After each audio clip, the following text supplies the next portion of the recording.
یه خبر خوب براتون دارم و اونم اینه که شیخ حسن بالاخره به وعده انتخاباتیش عمل کرد و ریشه بیکاری در رفت.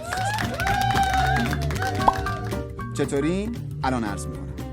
آخوند کت و شلواری حسام الدین آشنا مشاور رئیس جمهور به سمت نماینده رئیس جمهور در شورای نظارت بر سازمان صدا و سیما منصوب شد.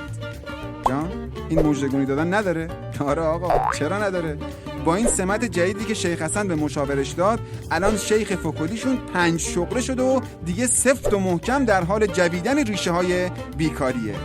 یه شغل نه، 2 تا هم نه، حتی 3 تا هم کم بود. فلذا ایشون 5مین شغلش رو هم به دست آوردن و ما هم بالاخره فهمیدیم که حسن روحانی چطوری وعده داده بود که سالی 600,000 فرصت شغلی ایجاد میکنه.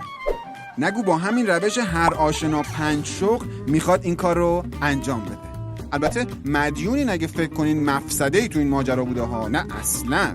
ماجرا اینطوری بوده که حسام الدین آشنا با درآمدش از 4 تا شغل عالی رتبه دولتی نتونسته بود چکم زن و بچه‌شو سیر کنه. واسه همین غروبا موقع برگشتن به خونه مسافرکشی هم می‌کرده. بعد هفته پیش نیازمندی‌های همشهری رو دید که رئیس جمهور یه آگهی استخدام گذاشته، اونم رفت مصاحبه و با چند قاضی حقوق استخدامش کردن و شد شغل 5مش. الانم یه منبع آگاه که مثل همیشه نمیخواد اسمش فاش بشه به ما SMS زده که با اینکه الان 5 شغل است اما همچنان تو راه خونه مسافرکشی هم میکنه. آخه بیچاره.